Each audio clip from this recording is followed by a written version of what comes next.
Do you want to revise and amend, as they say, your comments? Are you standing by them? Well, of course I wouldn't revise and amend. And first, I've got to back a couple things up, Wolf. And one of them is that discussion about the pick of the litter is about self-selected legal immigrants who are the cream of the crop, the vigor of the American civilization. And that speech was clear, and nobody there thought otherwise. And so this has been regenerated across through the media. Then, neither did I describe the vast majority of those who would come in here as drug smugglers. What I said is that for every valedictorian, there are 100 per valedictorian that are smuggling drugs into the United States. And I think the numbers support that.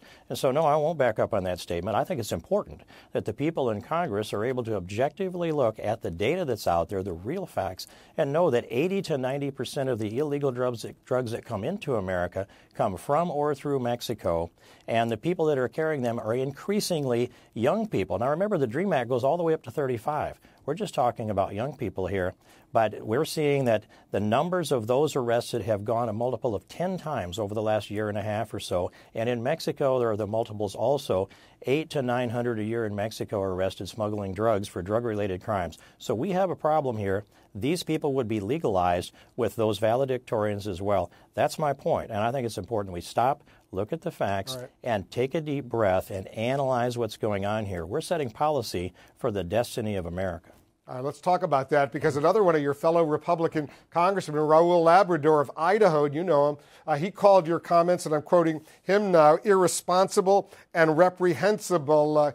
Can you see how someone might be offended by those comments, someone who may even agree with some of the policy proposals you're taking, but they take issue with your language? And, you know, I would suspect that none of those people that you've referenced their quote ever saw the video of what I did, nor read through the full transcript of what I said. Instead, they're reacting to what a reporter has said to them, which is going to be an edited version of this, and they ought to take a deep breath. And I would do this. If I were going to make derogatory comments about my colleagues, I would go listen to what they said, and I would have an objective opinion. So I think none of those people do have. You think John Boehner and Eric Cantor and Raul Labrador would react so bitterly and angrily against you if they didn't get a full picture of what you actually said accurately? I don't think any of them saw the video or read the full text. I think they were reacting to a part of it, and it may well have been the staff recommendation. Well, let me play the clip one more time, because I want to be fair to you. Here's exactly what you said that has generated this uproar. Listen to this. Some of them are valedictorians. Well, my answer to that is, and then, by the way, their parents brought them in. It wasn't their fault. It's true in some cases, but they aren't all valedictorians. They weren't all brought in by their parents. For everyone who's a valedictorian, there's another 100 out there that they weigh 130 pounds and they've got calves the size of cantaloupes because they're hauling 75 pounds of marijuana across the desert. All right, so for every valedictorian who's a dreamer, as they call them, there's, 100 out there who are smuggling drugs? Is that what you're saying?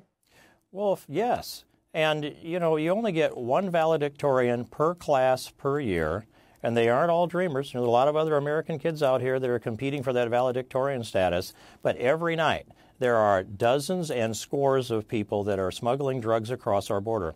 I've been down there multiple times. I've sat along the border at night. I've traveled with the Border Patrol for days on end. I've sat out in a ranch house out in the desert and had the Border Patrol or helicopter pilots come to me one at a time in a clandestine setting, tell me their narratives. This isn't something that just was made up out of thin air. This is something I get from the people enforcing the law down on the border. I've seen it with my eyes. I've unloaded the illegal drugs with my hands, and I've dealt with the people that are enforcing the law, and I've watched the data and the videos that support what I say. And the longer this dialogue goes, the more the American people are going to understand what I'm saying is factually correct. It's probably understated.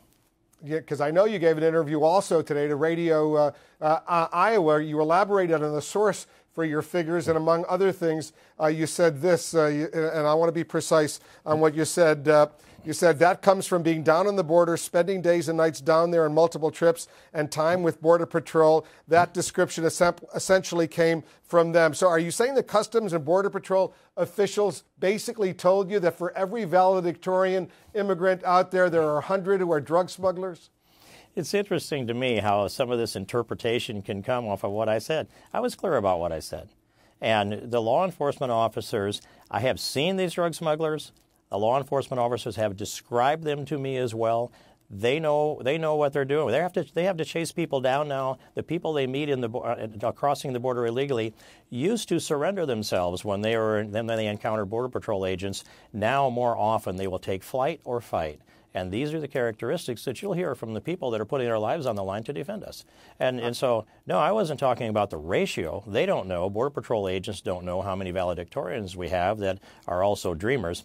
In fact, I don't know that the public knows either, but I can tell you it's not nearly as many as the advocates for the DREAM Act would like to have you believe. And if you want to see what's going on politically, run a little word search through the congressional record, through the Senate and the House, and see how many times the word valedictorian pops up. And I'll tell you that it peaked in 2006 in the middle of our immigration debate, and it threatens to peak again now because they would like to characterize this as being about valedictorians. I say good. These kids are good kids. Some of these kids, it's not their fault. It's never the kids' fault. Yes, there's some really good kids that are part of this, and it's too bad that they're caught in this flux that we are in. But by the same token, you will also be legalizing those people that are breaking our laws in a very bad way, smuggling drugs into the United States, not just crossing the border, but making money with illegal activity, smuggling contraband into the United States. And we need to know about that and weigh that in with our policy. Remember, though, Wolf, I'll just tell you that I believe in the dignity of every human person. It's a faithful tenet with me. And what I've said here is descriptive, it's accurate, and it should not offend anybody because it's also objective. And I just want to be precise on your source at the border for this information was a member of the Border Patrol. Is that what you're saying? There's a number of Border Patrol agents, a number of ICE agents, a number of helicopter pilots and Custom Border Protection personnel.